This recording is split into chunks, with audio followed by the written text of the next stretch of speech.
Hey, Mike Mulligan again. Pretty neat, huh? Pretty neat.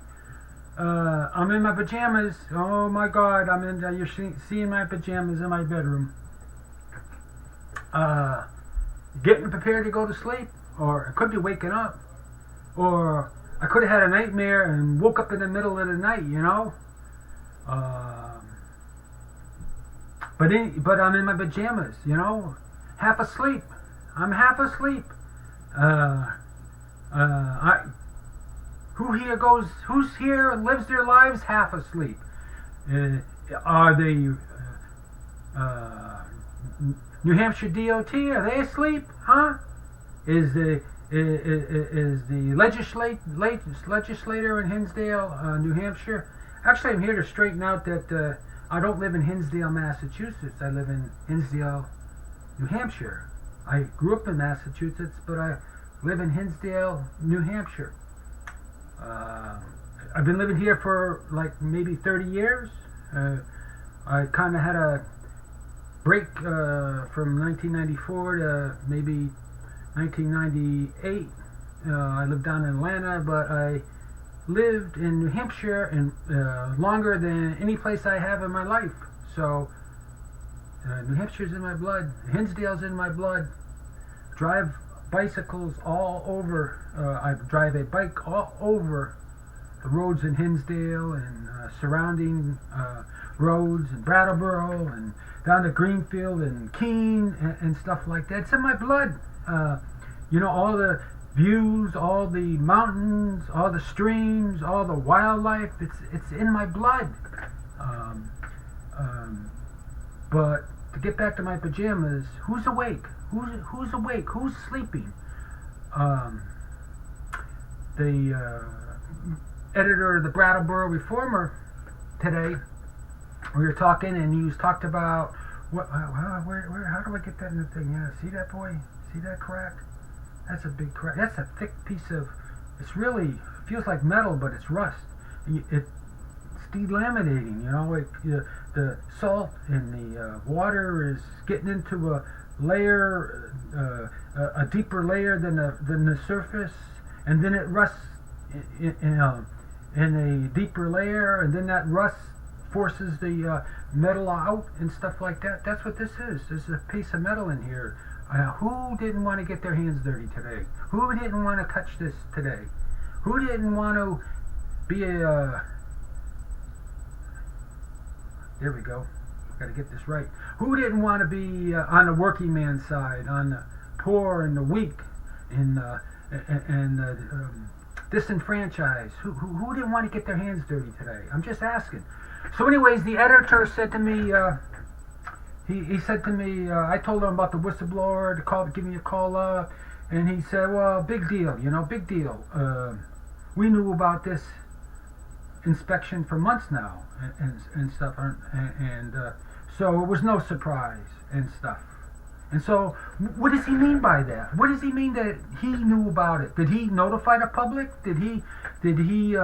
Was that a public notification? Or are all these little insider games and stuff going on and stuff? So, how did the little guy? How did Hinsdale know? Did anybody come down to Hinsdale, give a little presentation on what's going on with the bridge, and the inspection's going to go, and this is where you find the documents and stuff like that? You know what I'd like to see? I'd like to see the documents on Monday. All the documents on Monday as far as the bridge, what they found in that inspection. I'll bet you all they put down there is like a couple of sentences. A couple of sentences of what they seen and stuff. If they don't take pictures from one year to another, how do they know? How do they know it changes? How can they know? They're going to use memory or something like that. If they don't document the area, how are they going to tell the difference between a pristine area last year and a bad area this year? And so I just let you know. So the editor was saying, the insider stuff with, we didn't know. I didn't know. I didn't see it in the media and stuff like that. I didn't see the DOT must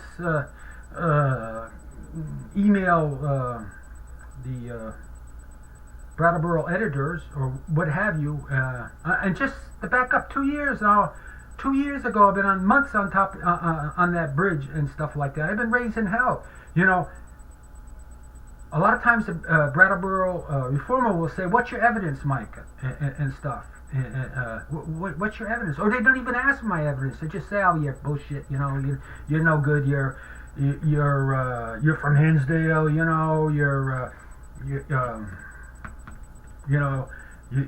don't make a lot of money and stuff. You're nothing." So I said, "Well, so I don't even want your evidence. They don't even ask for my evidence and stuff like that." Then you say, oh, "Okay, well, when a New Hampshire dot says something, where's their evidence? Where do we have the same standards? Where do I have the same standards for the Brattleboro Reformer as the New Hampshire Department of Transportation? Where is the Brattleboro Reformer demanding evidence from the DOT? Well, why did they just take the engineers, they got education, and PhDs and ABCs and all that sort of stuff. Where do they ask these guys for evidence? You get a PhD or you get a master's degree or a bachelor's and stuff like that. You don't need evidence anymore, right? The only guys that need evidence are the bottom half. You're right. The little guys, they're the only ones. What's your evidence? It's different standards. If you got a college degree, you just go by your reputation or your credentials or how many degrees you got. You don't have to use evidence anymore. You just word of mouth. A guy like me, they ask for evidence and stuff like that. So where did the Brattleboro Reformer have the same kind of evidentiary requirements as it is for me and stuff like that. So so they said basically, oh geez, I forgot what I was going to say. You got me so upset. Sleeping from the bridge, from the bridge, big piece of bridge right here, big old pile of this stuff. Come on down. This is going to be invaluable in a couple of years. Oh, geez, I forgot what it was that I was going to ask, what I was here for. I'm not perfect.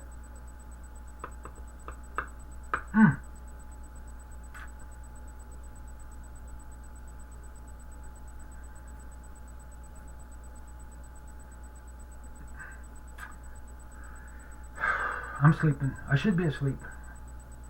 So anyways, that it's not right. It's not right when there's two competing forces for asking for the media's attention, that they don't use the same level of evidentiary standards. They don't treat the New Hampshire dot like the Brattleboro Reformer treated me today. They ask for proof and stuff. Where's the Brattleboro Reformer asking for them inspection results from Monday and stuff like that? Where were they? Did they sit there with an independent eye and will they say, "Oh, this is a thorough inspection. Look at this. Hey, boy, these guys, they know exactly every dot on the bridge, and they can be certain that from one year to another that nothing has changed and stuff like that." Where's it? They hold a lot of standards up for me, as far as saying something, but they're buddies, they're buddy college degree friends over there in the New Hampshire dot. How come these professional people, they don't ask evidence from their friends, from their college degree buddies and stuff like that? How come they only ask for evidence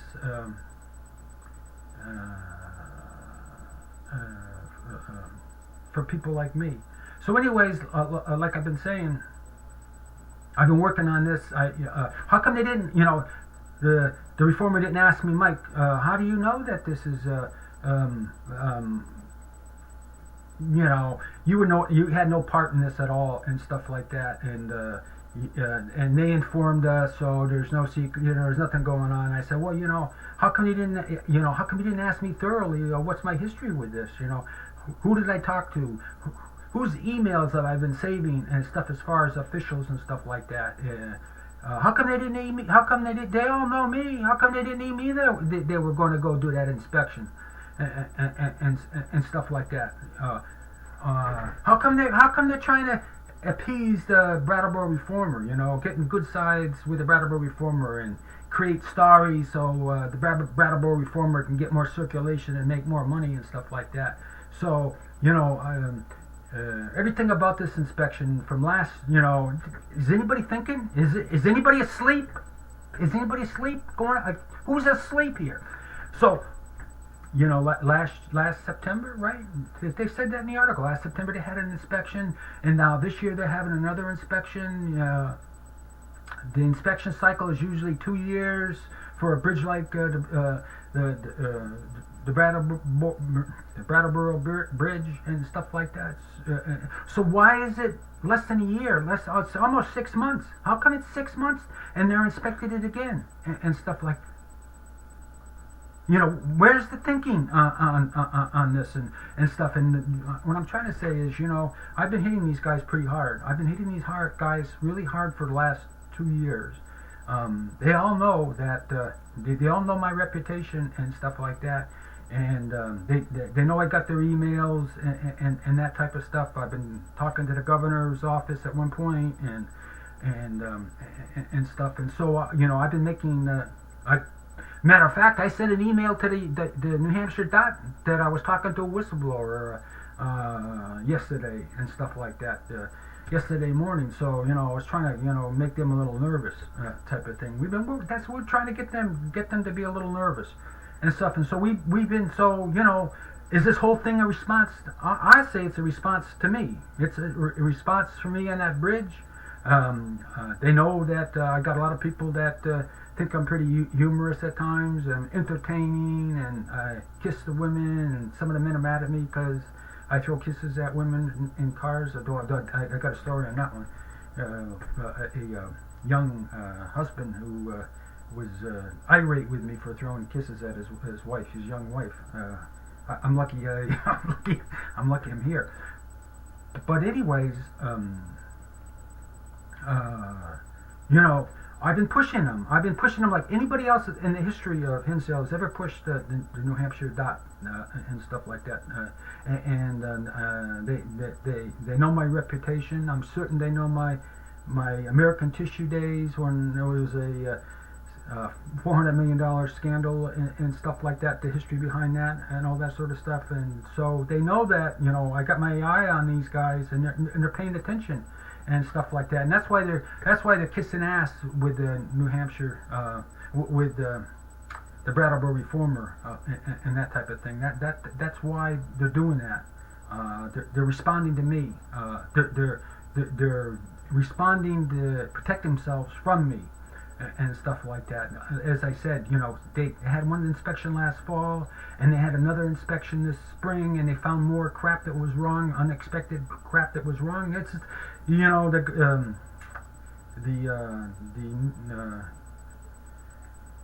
Butsky, the New Hampshire representative, he characterized his report, he called them up. He called me when he was in the New Hampshire House, and his expression of what the DOT said and what they said on the media is different, and that type of thing. So who knows? Who knows if the one New Hampshire Dot guy, public relation guy, is in the loop versus another one in the loop and all that sort of stuff. And so I just want you to know that you've seen me out there. 10,000 cars a day go by that bridge, go across that bridge. Probably 8,000 cars a day, plus another maybe averages 3 people in a car. So you're talking 21,000 people a day. Hundreds of thousands of people a month have seen me out there, and they know I'm a bird dog in this bridge and stuff like that. And so I personally think this is all the politicians in our region have gone by me when I was out in that bridge from both sides of the river, because they was wondering what the hell would we do if we had many more Mike Mulligans protesting at their infrastructures and stuff like that. So what happened Monday was a direct result of my activities, and for the Brattleboro Reformer to not know that they just got their heads up their ass. I'll just tell you that they just got their heads up their ass. They don't know what's going on. They don't ask me for evidence. They don't let me. You don't ask for, okay, well, you say that you were the result of this.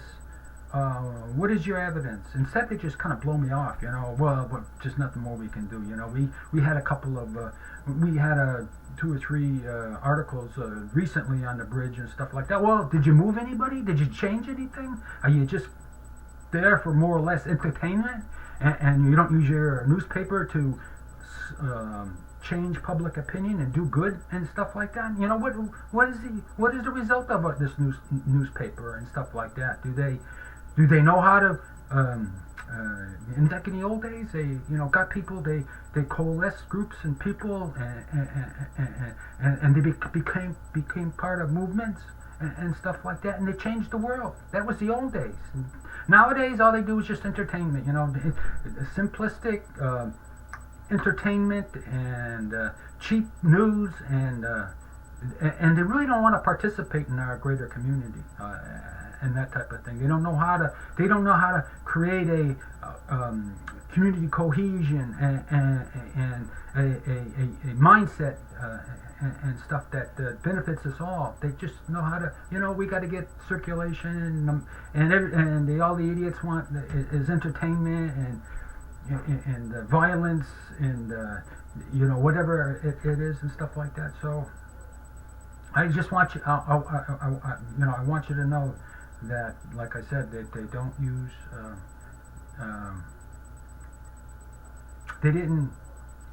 wasn't inquisitive on, they more or less said, I wasn't, they disconnected me from the activities of this inspection, and they weren't inquisitive to see, well, maybe, Mike, how do you think you were part of this? How do you think you generated this interest on this bridge and stuff like that? They're just not aware of what's going on in the area. They certainly weren't aware of me. They didn't have reporters give me a call every once in a while. Hey, how you doing? What's new on the bridge? How do you feel about this? How do you feel about that? And so when a story pops up, they would have a context, a contextual flavor of what's going on, instead of this unbelievably simplistic and shallow sense of what's going on in the community and stuff like that. That's what bothers me. This is news on the cheap. This is community on the cheap. This is disassociation of a community and violence and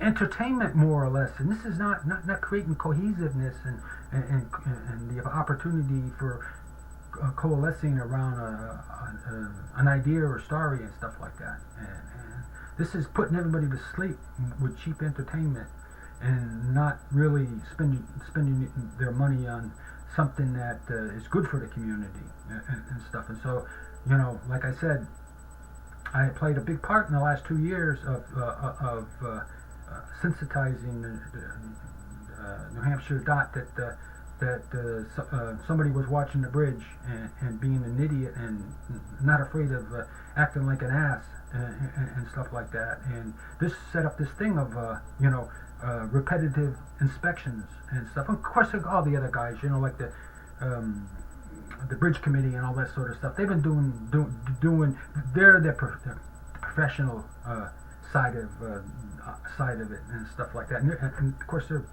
probably a lot more successful than I am. I'm the kind of the entertainer, the draw the attention person to the problem type of thing. Props, all sorts of props and stuff and pictures, and supposed to shake you up with this Nobody gets. How come everybody's asleep? How come everybody's asleep? And nobody. I don't, why are we so numb? Why are we just in this entertainment thing? Want to be entertained. We don't want to create a better world for our children and ourselves. And rising incomes. No. We wanna sleep. How come we want to sleep all the time? You know what I'm saying? I'm here to wake you up. I'm trying to wake you up. And not paying attention to the shallow news, but to look for what's going underneath the bridge. And allowing you an opportunity to change this world instead of being entertained by the dysfunction and decline of our society. Wake up! Wake up! I'm telling you. Wake up! It's not time to sleep. Actually, I forgot. I had an intention, and I forgot what the intention was. I don't know what this video was supposed to be about, but I tried to wing it anyways. 60 years old, and a lot of drugs when I was younger, and booze.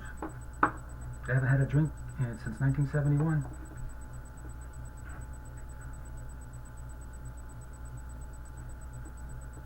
Uh, 1979 was my last drink, or a drug, or anything, except coffee. Anyways, who's asleep?